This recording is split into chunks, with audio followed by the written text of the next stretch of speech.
ஜெயலலிதா இருந்தபோது அதிமுகவினர் திமுகவிற்கு ஓட்டு போட மாட்டார்கள் என கூறியுள்ள அன்புமணி, ஆனால் தற்போது அதிமுகவினர் திமுகவிற்கு வாக்களித்திருப்பதாக தெரிவித்துள்ளார். சென்னையில் செய்தியாளர்களிடம் பேசிய பாமக தலைவர் அன்புமணி, விக்கிரவாண்டி இடைத்தேர்தலில் பாமக நேர்மையான வாக்குகளை பெற்றுள்ளதாக தெரிவித்தார். தேர்தல் ஆணையம் என்று ஒன்று இருக்கிறதா? அவர்களுக்கு எதற்கு சம்பளம் என கேள்வி எழுப்பிய அன்புமணி, விக்கிரவாண்டி இடைத்தேர்தலில் பணப்பட்டுவாடாவை தேர்தல் ஆணையம் தடுத்து நிறுத்தவில்லை என குற்றம் சாட்டியுள்ளார்.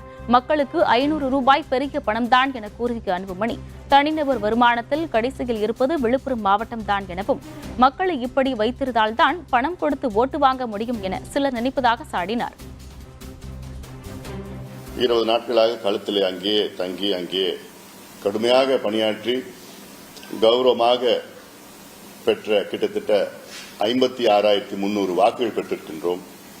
அத்துணை நிர்வாகிகளுக்கும் இந்த நேரத்தில் நன்றிகளை தெரிவிக்கின்றேன். இந்த தேர்தல் நடந்தது உங்களுக்கு நன்றாக தெரிஞ்சிருக்கும், குறிப்பாக ஊடக நண்பர்களுக்கு தெரிந்திருக்கும். உலக அளவிலே இந்த தேர்தலில் திமுக எப்படி வெற்றி பெற்றார்கள் என்று எல்லாருக்கும் தெரியும். பணத்தை கொடுத்து, பொருளை கொடுத்து, அதிகாரத்தை வைத்து வெற்றி பெற்ற திமுக அது உண்மையான வெற்றி கிடையாது.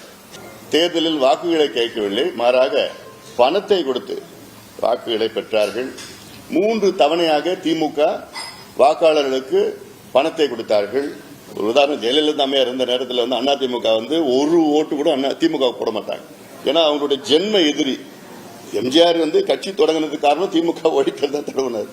ஆனாலும் இப்போ அவங்க அதிமுக காசு கொடுத்து ஓட்டு போட்டிருக்காங்க, திமுக ஓட்டு போட்டிருக்காங்க. அப்ப நினைச்சுப்பாங்க அந்த நல்ல இட்ஸ் ஃப்ரீ பை எலெக்ஷன்.